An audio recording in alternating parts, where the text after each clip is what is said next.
Oh, nagtago ka agad ah.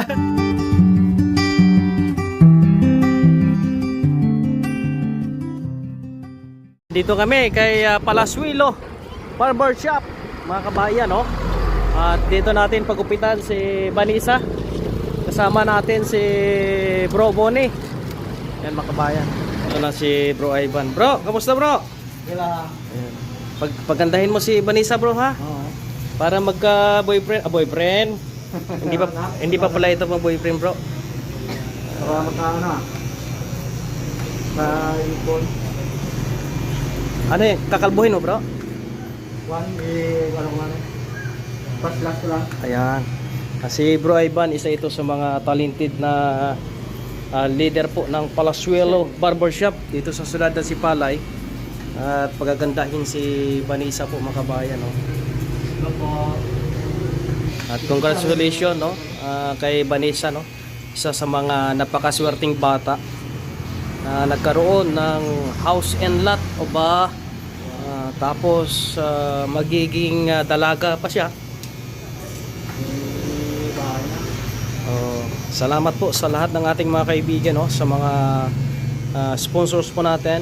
Maraming salamat po, no, sa lahat-lahat ng ating mga kaibigan na nandyan sila simula noong nakita natin si Vanessa po, no. Kay Sir Vin Jr., shout out, maraming salamat. Kay Ate Delmera, shout out din po. Kay Ate Lynn at kay Ate Miles, no, maraming salamat. Kay Ate Rinrin, kay Ate Maribik, maraming salamat po. Siya po nag-feeds po ng luti ni Vanessa. At kay Ate Flor, no? Kay Ate Glo, isa sa mga kaibigan natin, main sponsors po natin. Maraming salamat dito kay Vanessa. Kay Ate Nerita na nagbigay po ng blessing sa mga senior, sa mga panday po natin sa amin. Maraming salamat po. Kay Ate Roth, shoutout din po sa inyo. Ate Rosalinda Obero, shoutout din po. Kay Ate Minda Lacso, shoutout po sa inyong lahat.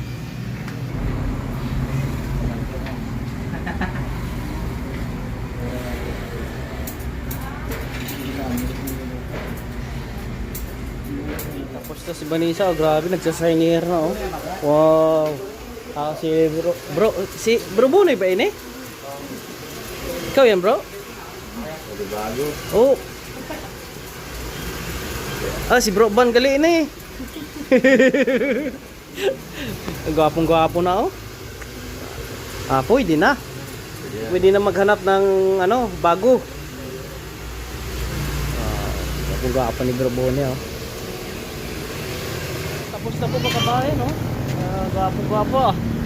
Gwapa si Vanessa at saka si Bro Bonnie. Bibili kami ng ano, ng siguro budgetin natin kung makabili tayo ng foam ngayon, kung kaya ng budget. Foam na, kung hindi, panig na lang, no, mga kabayan. Bumili na ako ng foam ni Vanessa. Yung ano, unan, komot, cortina. Walang komot, may komot si Vanessa doon eh.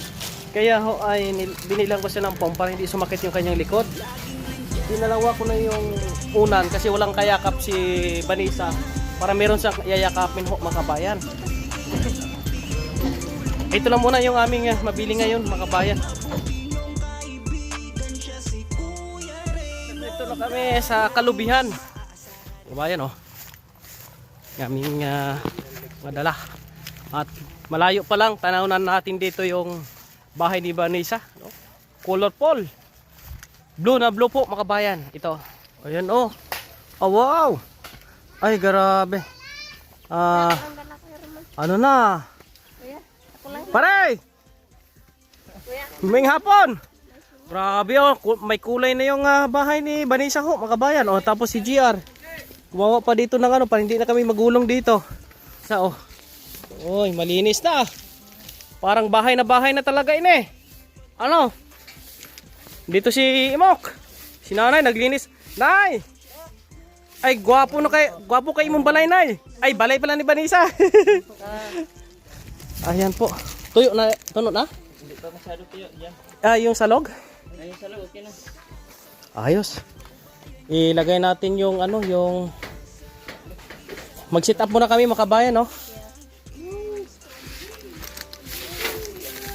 kaibigan, at ito na po yung final na update natin sa mission natin kay Vanessa, mga kababayan. At naayos na yung lupa niya, ay nabayadan na po natin at nagkaroon na po ng pirmahan, no? At ito ay sarili na po ni Vanessa. Yan po, mga kababayan, may kulay blue na, sky blue.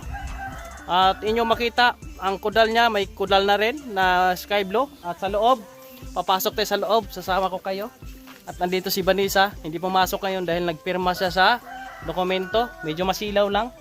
Vanessa, para ka nang si Ibana. Bagong gupit. At yung loob po ng bahay po niya, ito yung pinakapintuan. Naglagay na tayo ng floor mat, no? Para malinisan mo. O, pasok ka na doon sa bahay mo. Bahay mo yan. Oh. And then, yung kama mo, silipin mo daw. Silipin mo. May foam. Tapos lagay ng damit sa dulo. Ayan po, no? Higaan po niya. May unan. Lagay ng damit po niya. May bintana. Yung kanyang lagay ng pinggan. Nandito sa kabila. At kanyang saingan. Nandito din po. Yung tapos ito. Balkonahe po niya dito. Nakabayan. Yung kanyang balkonahe. Ayan. Ito yung kanyang balkonahe. Para pag upo sa ito. Upo sa dito mga kabayan. Ganyan sa dito. Oh. Ayan. Maganda yung kanyang upo. Dito naman sa loob, ito, simple lang. Ito lang kanyang higaan, makabayan. Dito lang siya. Oh. Ayos, diba? Simple lang. Mission, na-complete. Vanessa, dito ka na matulog. Ito yung magiging bahay mo na ini. At siyempre, pasalamat tayo sa, sa mga kaibigan natin na tumulong. Pasalamat ka sa lahat-lahat ng tumulong. Salamat lahat na tumulong sa atin. Yan. Salamat daw po sa lahat-lahat na tumulong po sa kanya. Yung CR, tupalo na lang po namin kasi paplanuhin namin kung paano gawin kasi yung lalim nito, bato, igang, no? Hindi kami makahukay ng dito ng malalim, kaya si Vanessa, isa po pupunta doon sa kanyang ate sa gilid sa baba, diyan sa CR. Minsan sa basin diin, no? At yan, malaking tulong na ini sa iyo. Ayan, maraming salamat po mga kabayan sa lahat-lahat ng mga kaibigan na tumulong po sa ating mission dito kay Vanessa hanggang naayos na po natin siya. At ito ay malaking tulong sa kanya magiging future po mga kabayan. Thank you sa lahat ng ating mga kaibigan. Simula nang nakita natin si Vanessa, pasalamatan natin yung mga kaibigan natin na tumulong po sa atin. Kay Sir Bain Jr., no? Kay Ate Edelmera, Ate Lynn, kay Ate Miles, at kay Ate Renren, no? Kay Ate Flor, Ate Ninita, at kay Ate Maribik, no? Maraming salamat.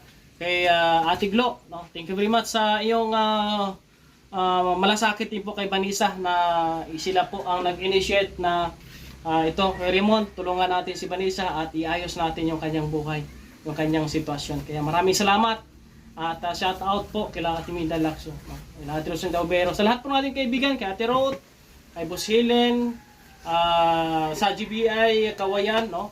GBI 84, panguna po ni Founder Bonnie Salazar, sa kanyang mga kasamahan, at sa ating Panday, sa nagpakain ng pizza kay Ate Rai, sa nagpaulam kahapon kay Ate Flor, sa lahat-lahat po, no? Sa ating mga kaibigan, shoutout natin sa buong Team Kalingap, Kuya Bal Santos Matubang. Ito na po, no? Move to the next mission na po kami, mga kabayan. Tapos na po si Vanessa. Mag-aral ka na mabuti. Sabi ni Bro Toy Toy, ang love life, nandyan lang yan.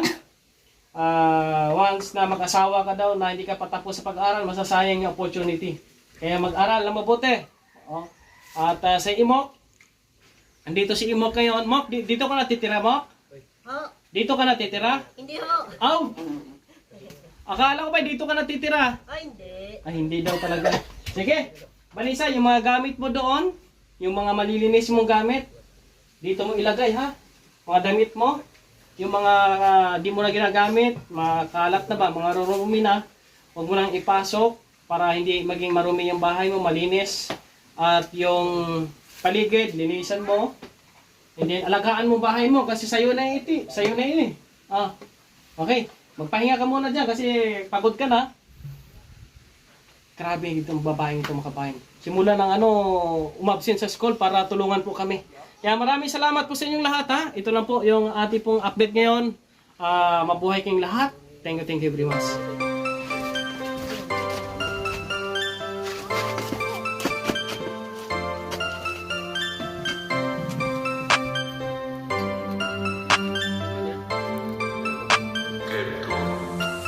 Laging nandyan, kahit umaraw man o kahit umulan. Di mapapagod magbigay ng ngiti, pagtulong na dinagangat ng sukli. Mabuti niyong kaibigan, siya si Kuya Raymond Dago. Lagi niyong maaasahan, kaibigan at sandalan. Kailanman di nagsawang tumulong sa nangangailangan niyang mga kababayan. Kahit anumang pagsubok, tuloy lamang ang laban. Siya ang kasama mo, siya'y tutulong sa'yo. Sa lahat ng problema, siya ang makakaramay nyo. Mga taong wala ng tahanan, mga senyor na pag-alagala lang sa lansangan. Laging nandyan, kahit nagtago umaraw ka man agad, o kahit umulan. Di mapapagod Babay daw sa lahat. Tara. ng sukli.